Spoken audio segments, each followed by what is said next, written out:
क्या triple S level का mission, ये काफ़ी हार्ड टास्क है। इसमें 5 रैंक के मार्शल आर्टिस्ट लियाने को मारना है। वो हत्या में शामिल है, उसके पास वेपन्स और उसका स्वभाव क्रूअल है। इसमें रिक्वायरमेंट्स और रिवॉर्ड्स कुछ भी नहीं है। लुशेन कहता है कोई भी रिवॉर्ड नहीं है और ये टारगेट तो बस रैंक 5 का है। इसे मारना इतना डिफिकल्ट नहीं है, लेकिन फिर इसे क्यों ट्रिपल एस लेवल का मिशन बनाया गया है। प्रिकॉशन, टारगेट के फैमिली बैकग्राउंड तो ये इसलिए लियाने बहुत क्रूअल है और मर्सिलेस है और उसने बहुत बुरे काम किए और उसके फादर लियान जी भाई ये रैंक 7 का मास्टर है। मास्टर में से एक है, जीडाओ मास्टर स्कूल है और उसके फादर इन्वॉल्व है उसके सारे क्राइम्स और इनडायरेक्टली इन्वॉल्व है। और सेम टाइम पर वो लियाने क्लोज रिलेशनशिप में है जाओ जी के, और वो फाउंडर है जीडाओ मास्टर स्कूल का। और उसकी सिस्टर लियान सु एक रेयर ब्यूटी है और वो मास्टर सेंट जाओ जी की 5th वाइफ है। लियाने के बैकिंग के साथ उसका हाई स्टेटस है जीडाओ स्कूल में, ऑलमोस्ट ग्रैंड मास्टर के बराबर। फिर लुशेन कहता है ये मुद्दा उसे मारने का नहीं है, बल्कि उसके बाद जो परिणाम होगा उसका और उसका ब्रदर इन लॉ मार्शल सेंट है ना। इसी वजह से सचमुच बहुत सारी बुरी चीज़ें की है उसने। उसके बुरे काम इतने हैं कि गिन भी नहीं सकते, और वो इंसान उन चीज़ों को छुपाने की कोशिश भी नहीं करता है। ये अकेली चीज़ है, ये अकेली चीज़ ही काफ़ी है उसे 1000 बार से ज़्यादा मारने के लिए। फिर वाइस प्रिंसिपल कहते हाँ ये पहला ट्रिपल एस लेवल मिशन है जब से 7 सेंट मार्शल यूनिवर्सिटी फाउंड हुई है। इसका कारण एक कपड़े की फैक्ट्री में काम करने वाला सिंपल एम्प्लॉय है। उसकी 2 डॉटर के साथ लियाने और उसके फादर ने उन्हें बहुत एम्बुश किया और मार डाला, और उसकी मदद करने वाला कोई नहीं था। वो पूरे 1 महीने तक हमारे मार्शल सेंट टावर के सामने घुटनों पर बैठा रहा। आखिर में मार्शल सेंट उसे इस तरह देख नहीं पाए, तभी ये डिसाइड किया गया कि 7 सेंट मिशन बोर्ड पर एक क्रेडिट मिशन के तौर पर लियाने को मारा जाएगा, लेकिन ये मेक श्योर करने के लिए कि कोई इसे एक्सीडेंटली न ले ले, इसीलिए इसे ट्रिपल एस लेवल का मिशन बना दिया गया और उसके सारे रिवॉर्ड कैंसिल कर दिए। फिर लुशेन कहता है तो फिर मार्शल सेंट ने क्यों डायरेक्ट एक्शन नहीं लिया, या फिर वाइस प्रिंसिपल आप भी रैंक 7 के मास्टर है, ऐसा कर लेते।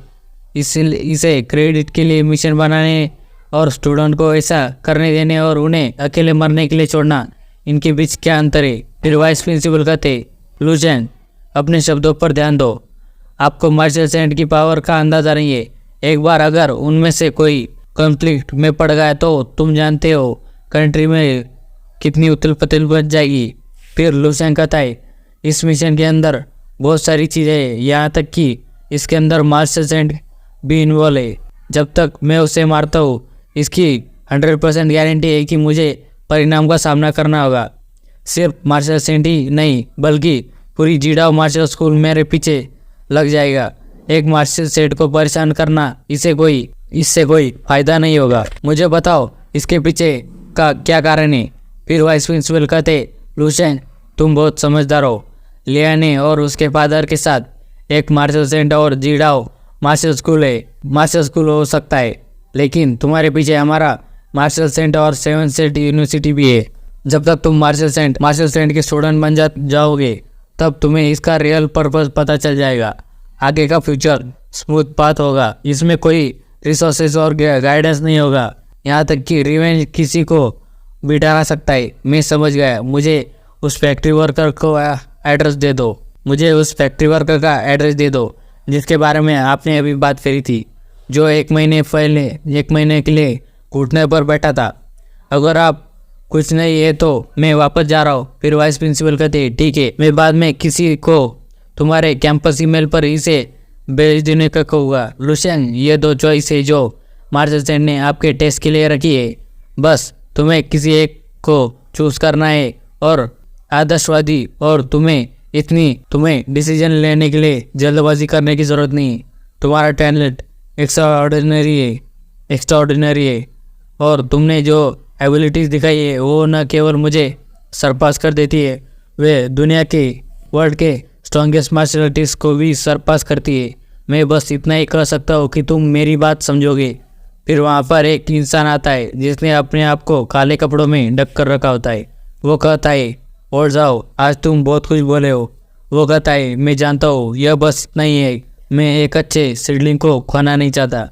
फिर वो इंसान कहता है, केवल वही है जो मास्टर सेंट के ट्रू टेस्ट को पास कर सकते हैं, वही है गुड सिडलिंग।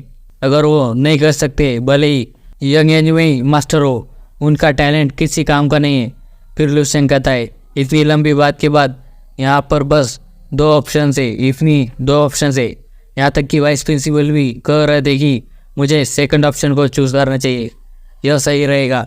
क्या वाइस प्रिंसिपल को सच में लग रहा था कि मुझे ये पता नहीं चलेगा? पर चॉइस यह है कि मुझे सारे मास्टर को जो 30 साल से कम ही कंट्री के अंदर उन सबको हराना होगा। उन्हें लगता है मैं जो हूँ करंट में, उसके लिए ये इम्पॉसिबल है, जबकि मैंने फ्यूचर देखा है तो मैं पहले से ही जानता हूँ। और सेकंड तो बहुत सिंपल है, रैंक 5 के मार्शल आर्टिस्ट को मारना मेरे लिए पानी पीने जैसा है। और फिर वो मुझे मार्शल सेंट के थंब के नीचे रहने के लिए मजबूर कर सकते हैं, क्योंकि एक बार जब मैंने लियाने को मार डाला तो मैं पहले ही जीडाओ मार्शल स्कूल का और मार्शल सेंट का ऑफेंड कर चुका होगा।